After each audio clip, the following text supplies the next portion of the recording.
বাংলাদেশের উপকূলের দিকে এগিয়ে আসছে ঘূর্ণিঝড় রিমাল। এই মুহূর্তে কক্সবাজারের ৯ নম্বর মহা বিপদ সংকেত দেখাতে বলা হয়েছে। আপনারা নিশ্চয়ই আমার পিছনে দেখতে পাচ্ছেন সমুদ্রের পানি স্বাভাবিকের চেয়ে কয়েক ফুট বৃদ্ধি পেয়েছে। আমরা সেই দৃশ্য এই মুহূর্তে দেখানোর চেষ্টা করব। কক্সবাজারে এই মুহূর্তে কী দৃশ্যটি আসলে দেখা যাচ্ছে আমরা দেখতে পাচ্ছি।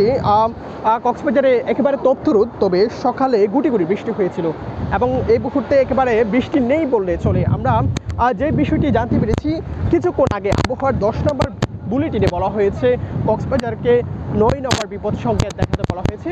এছাড়াও পায়রা ও মংলা সমুদ্র বন্দরকে 10 নম্বর মহাবিপদ সংকেত দেখাতে বলা হয়েছে। কিছুক্ষণ আগেই আপডেট পেয়েছি ৯ নম্বর বিপদ সংকেত দেখাতে বলা হয়েছে কক্সবাজারে।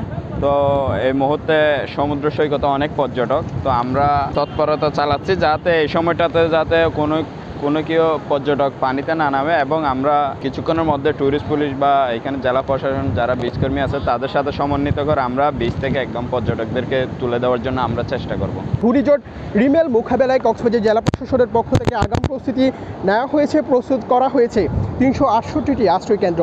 সরকারি বা প্রস্তুত করা হয়েছে ৩৮। এখন ওয়ালটন ফ্রিজ কিনে অনেকের মতো আপনিও হয়ে যেতে পারেন মিলেনিয়ার। সেরা পণ্যের সেরা অফার ওয়ালটন মিলেনিয়ার। ৬৮টি আশ্রয় কেন্দ্র এবং তৈরি করা রাখা হয়েছে স্বেচ্ছাসেবক ও মেডিকেল টিম। মজুদ রাখা হয়েছে পর্যাপ্ত পরিমাণ শুকনো খাবার, বরাদ্দ রাখা হয়েছে নগদ টাকা, খোলা হয়েছে কন্ট্রোল রুম। সেই বিষয়টি আমরা জানতে পেরেছি এবং জেলা প্রশাসন থেকে দুর্যোগ মোকাবেলায় সব ধরনের প্রস্তুতি নেওয়া হয়েছে, সেই বিষয়টি আমরা জানতে পেরেছি। জানলে মেবি আসতাম না, জীবনের মায়া সবারই আছে, না হয় আরো পরে আসতাম, বাট ভালো লাগতো সব কিছু মিলে, ওয়েদারটা সবই ভালো। এখানে তো এখন আপনার সৈকতে নিরাপদ দূরত্বে অবস্থান করেন, আপনারা তো একেবারে পানির কাছাকাছি চলে আসেন। না পানি কোথায় আমরা এত দূরে না, ডিসটেন্স মেনটেন করে জাস্ট জিনিসটা মানে উপভোগ করছি, মানে এক্সপিরিয়েন্সটা নিচ্ছি।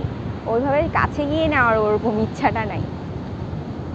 আপনারা জানতেন কিনা আজকে? না আমরা জানতাম, জানলে অবভিয়াসলি এই টাইমে আসতাম না, কারণ এটা এমন কোনো জিনিস না যে মানুষ একদম এক্সপিরিয়েন্স করার জন্য চলে আসবে।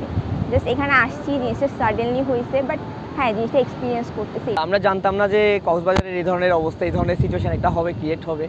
তারপরও আমরা জাস্ট হানিমুনের পারপাসেই আসছি, প্রথমবার আসছি একসাথে দুজনে। ভালোই লাগতেছে, এনভায়রনমেন্টটা গ্লুমি ওয়েদার আর সাগর অনেক উত্তাল, এক্সপিরিয়েন্সটা খুব ভালোই হচ্ছে।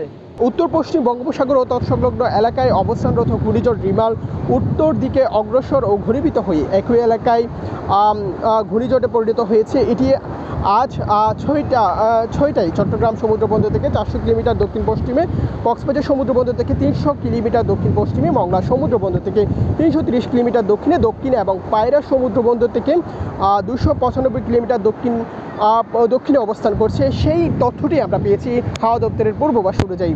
এদিকে প্রবল ঘূর্ণিঝড় কেন্দ্রের ৬৪ কিলোমিটারের মধ্যে বাতাসের একটানা সর্বোচ্চ গতিবেগ ঘন্টায় ৯০ কিলোমিটার, যা ধমকা অথবা জোড়ো হাওয়া আকারে ১২০ কিলোমিটার পর্যন্ত বৃদ্ধি পাচ্ছে। প্রবল ঘূর্ণিঝড় কেন্দ্রের নিকটবর্তী এলাকায় সাগর একেবারে বিক্ষুব্ধ রয়েছে। আপনারা নিশ্চয়ই দেখছেন কক্সবাজারের যে এই মুহূর্তে যে দৃশ্য দেখা যাচ্ছে, সমুদ্র অনেকটা উত্তাল দেখতে পাচ্ছি আমরা, সেই দৃশ্যটি লক্ষ্য করতে পারছি।